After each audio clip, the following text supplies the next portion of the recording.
राख की रस्सी। यह उस समय की बात है जब भारत में राजाओं का राज्य था। एक साहसी राजा थे, दीपेंद्र सिंह।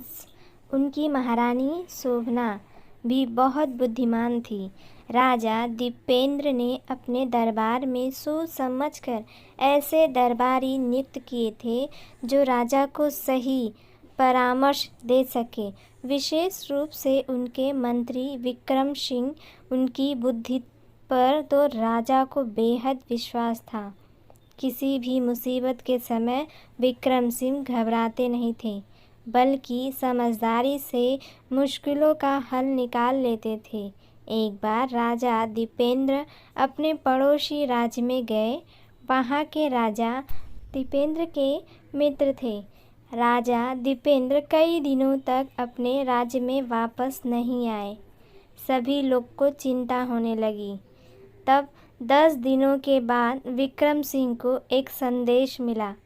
उस पर लिखा था, आपके महाराज को बंदी बना लिया गया है। यदि आप अपने महाराज को यहाँ से ले जाना चाहते हैं तो राख की एक रस्सी बनाइए। उस रस्सी से बांधकर ही आपके महाराज को कारागार से बाहर लाया जाएगा। यदि ऐसा ना हो सका तो महाराज को हमेशा के लिए कारागार में ही रहना पड़ेगा। राख की रस्सी। विक्रम सिंह को आश्चर्य हुआ। यह कैसे अजीब शर्त है। वे 2 दिनों तक सोचते रहे।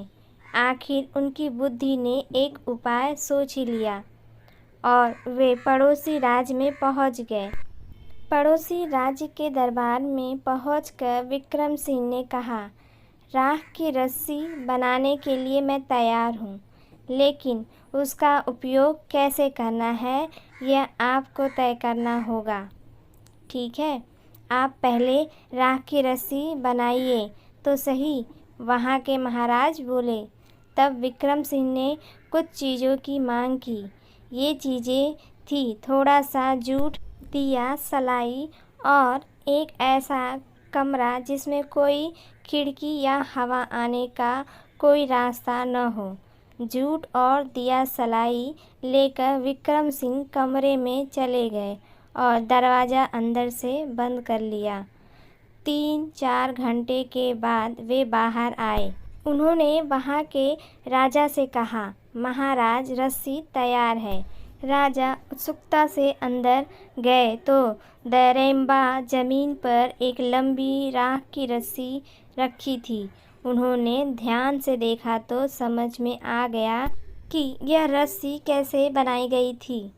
असल में विक्रम सिंह ने पहले जूट से एक रस्सी बनाई, फिर उसे ज़मीन पर लंबा करके फैला दिया।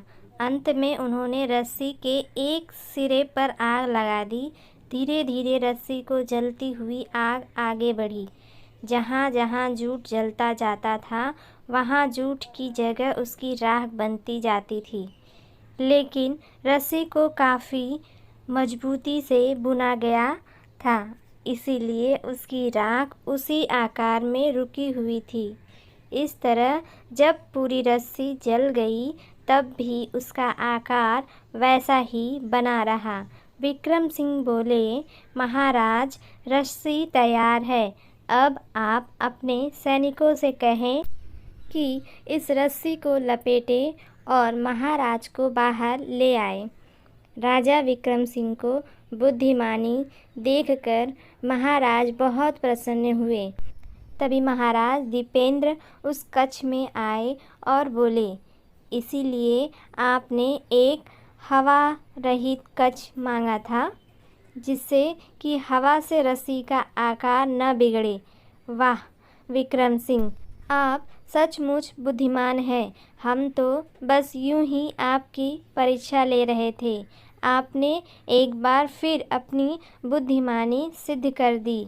ऐसा कहकर महाराज दीपेंद्र ने विक्रम सिंह को गले से लगा लिया। तो दोस्तों, आपको ये कहानी कैसी लगी कमेंट बॉक्स में कमेंट करके ज़रूर बताइए। वीडियो अच्छी लगे तो एक लाइक ज़रूर करें। वीडियो देखने के लिए धन्यवाद।